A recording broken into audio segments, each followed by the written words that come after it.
I moved to Jerusalem for my first year of rabbinical school on July 4th, 2006. Just 2 weeks after Amy and I got married. Yes, she came with me. And I should add that it was just a couple of months after graduating from the School of Jewish Communal Service. I say that because my teacher, Steve Windmuller, is here tonight. And I actually still remember that we watched the fireworks over Manhattan as we took off from Newark Airport that night. About a week later, the Second Lebanon War erupted along the northern border. It was a complex time to be in Israel. On the one hand, there was an active war being fought in the north, just a few hours away from Jerusalem, with displaced residents from the north setting up temporary shelters in the parks of Jerusalem. But on the other hand, much of our lives as HUC students went on in a rather normal fashion.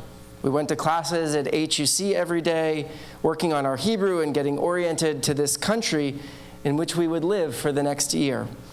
It might go without saying, but it was certainly an interesting way to spend our first year of marriage. An ongoing war also meant that my personal connection to Israel advocacy took on a new shape. Every night, I'd talk with my parents who couldn't understand why the school wasn't immediately getting us on the next flight home, or why I wasn't more insistent on leaving immediately. I shared with them the perspective of the Israeli HUC administration that we were hearing on a daily basis. We were safe in Jerusalem, and the war was all the way up in the north. For my parents, the thought of a war with captured soldiers and rockets and tanks being fought just a few hours north of my location was unthinkable. Imagine how we'd feel here on the peninsula if there was a major violence along our border with Oregon.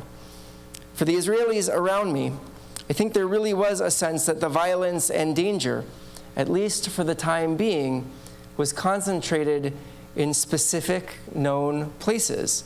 And unless the violence expanded into Jerusalem, there was no need for Jerusalemites to panic unnecessarily. What I learned in that first summer, and that has stayed with me always, is the complexity of understanding what it is to live inside of Israel versus outside of Israel. To see and understand what goes on in Israel as an Israeli versus a non-Israeli. There are many within the pro-Israel camp who, to this end, argue that we as American Jews, as those living outside of Israel, ought to stay out of Israel's politics and allow Israel's citizens to work out whatever issues the country faces, be it internal political disagreements around the governance of civil society, security, or other domestic issues. There is a sense of hesitation among many of us to critique Israel or her government from the outside. But in this moment, in which hundreds of thousands of Israelis are engaging in nonviolent protests in streets and town squares across the country of Israel, this is not the moment for silence. Israelis from all walks of society, young and old, men and women, members of the LGBTQ plus community, IDF reservists, are protesting the current government's attempts to pass legislation that would exert new control over the nominations process to the Israeli Supreme Court and potentially give the Knesset the power to override the rulings of the Supreme Court as well. And in this moment, they are asking us, the members of the Jewish diaspora, to support them and speak out on their behalf. On Thursday morning, the Union for Reform Judaism offered a briefing webinar with leaders of the U.S. and Israeli reform movements who have been at the front lines of many of these protests. It was striking to listen, along with over 1,200 other Reform Jews on the call, to Rabbi Gilad Kariv, who is the former head of the Israel Movement for Progressive Judaism and a current member of Knesset, urging American Jews to raise their voices. He warned of the dangers of this legislation, which threatens to leave Israel without a system of checks and balances, threatens the fundamental civil rights of Israelis, and threatens the core values of Israel as a Jewish and democratic state. Rabbi Kariv called this a battle of Zionism, a battle for Israeli Judaism, and a battle for democracy, and explained that these protests are about fighting for Israeli identity and culture, not just a legislative battle. As someone who is in the rooms where these conversations and arguments are taking place, he warned that the ultra-Orthodox Knesset members of the coalition see these changes to the governance system as a pathway to bring about more religious-based laws in Israel. And their ultra-nationalist partners see this as an opportunity to pave the way to unilaterally annex contested areas. Rabbi Kariv and the other Israeli leaders acknowledged that the letters of concern that have been sent in the past few weeks from Jews all over the world to Prime Minister Netanyahu, to members of the Knesset, to our Israeli consulates, and to our government representatives have had a direct influence on achieving the government's current, albeit temporary, pause on this legislation. Last week, in an interview with Haaretz after his last-minute trip to the United States, Rabbi Kariv said, "The Reform community in the United States all understand how critical the current developments are, but we still need to encourage them to be active. I'm glad we're seeing more of these institutions and individuals taking a stand." He said, even if the current coalition completes the proposed legislation, the huge civil protest in Israel and the pressure from around the world will make it more difficult for the government to move forward with its other plans. If we lose the battle in the coming weeks, it's just one of many. The war will continue. We need the protests in order to make them think twice before opening another front.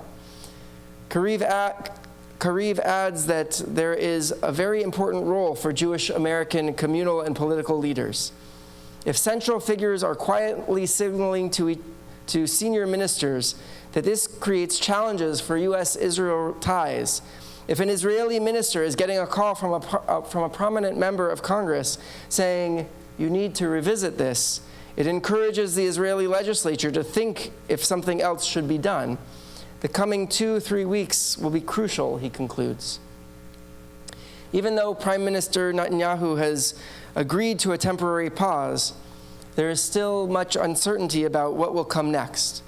And this week we've also begun to see far-right protests that have included concerning violence and dangerous rhetoric. A couple of years ago, Rabbi Daniel Hartman offered what is, I think, a helpful framework for thinking about the complexity of being a liberal Zionist in this moment. He talks about the challenges of being a Zionist today as a 2x2 matrix. On one axis is commitment. How committed are you to the idea that Israel should exist as a safe Jewish state? The other axis he calls troubled. To what degree are you bothered by some of the actions of Israel or the Israeli government? He warned that too many young people today are in the bottom left corner, untroubled and uncommitted, not really thinking too much about what goes on. That there's dangerous territory as well in being committed but untroubled. That you're committed to the idea of a Jewish state, but aren't necessarily concerned with the moral or ethical things that go on in that country. Hartman doesn't see being troubled as a bad thing. In fact, he thinks it is an essential form of engagement. As he explains, to be a Jew is to be troubled, to view one's life and one's society through an aspirational lens, always striving to be more. He says, I'm troubled because this project is an ongoing process that requires constant revision. I'm troubled by the enduring gap between ideals and reality. For Hartman, the ideal form of engagement with Israel is to be troubled and committed, highly committed to the Zionist project and the importance of a Jewish state, but concerned and engaged when Israel or its government isn't living up to the ideals set forth by her founders. I love Israel deeply and dearly. I have lived there. I direct my heart and my prayers towards Jerusalem whenever I pray. I believe passionately in the need for a safe haven, a homeland for the Jewish people, in which we get to create a society based on the highest ideals and ethics that Judaism offers, that Israel is a place in which Jews have the right to self-determination. But it is not always easy to love Israel. And just like any loving relationship, we don't always see eye to eye. But I remain committed to the ideals that our Israeli brothers and sisters have spent the last many weeks protesting in the streets, reclaiming the symbol of the Israeli flag and crying out to save democracy. These Israelis from all walks of life are calling on the current government not to lose sight of the ideals expressed in Israel's Declaration of Independence, to foster the development of the country for the benefit of all its inhabitants, based on freedom, justice, and peace as envisaged by the prophets of Israel, to ensure complete equality of social and political rights to all its inhabitants, irrespective of religion, race, or sex, to guarantee freedom of religion, conscience, language, education, and culture, and to safeguard the holy places of all religions. As Americans and as American Reformed Jews, we have more power than we sometimes realize. And when we raise our voice from a place of troubled commitment, from a place of love for Israel and a hope that she is living up to her highest ideals, we have the ability to effect real and powerful change. As we grapple with what is happening in Israel in these weeks, I encourage you to engage in some of these 4 actions. We mentioned these in our email to the congregation earlier this week. First, continue to educate yourself about what is happening in Israel. Be sure to read articles from multiple news sources.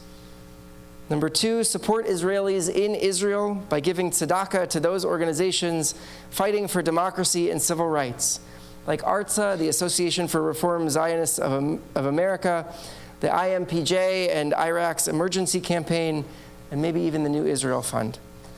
Third, advocate directly to your senators and representatives that they reflect your values on this issue when engaging with Israel diplomatically. And fourth, pray that the leaders of Israel implement the prophetic ideals of liberty and justice for all its citizens and inhabitants. Next week, we will gather around our Seder tables and retell the Passover story, a story of moving from narrow, restrictive places towards freedom, and a call for empathy towards all those who experience oppression. The images of mass protests and upheaval in Israel, likely some of the biggest Jewish gatherings since the Exodus, remind us that we must continue to fight for freedom and justice in our world, and to advocate for a free, fair, and democratic Israel. We pray that democracy in Israel will prevail, and that the high ideals upon which the state of Israel was founded will be upheld in partnership between her government and her citizens. I want to end tonight with this prayer for democracy, written by Rabbi Oded Mazor of Congregation Kol HaNeshama in Jerusalem. God of our ancestors, Abraham and Sarah, Isaac and Rebekah, Jacob, Rachel, Leah, Bilhah, and Zilpah, bless those who stand in defense of democracy, equality, and peace, from among our people and those all over the world, who work to repair society in the face of the threat to the justice system and the rule of law. May the Holy One protect them and save them from all trouble and distress, and from every plague and illness, from all harassment and injury and any attempt to humiliate them and undermine their commitment, in the fight against indifference, inaction, and non-involvement. May their efforts be successful, and may they have a good eye to see wrongs done, a good heart so as not to stand idly by, and the strength to act to protect the rights of all, to do justice and bring peace to every person made in the image of God in the world. May the words of the Torah be fulfilled, for because of this thing, God will bless you in all of your efforts and in all of your undertakings. And let us say, Amen. Shabbat Shalom.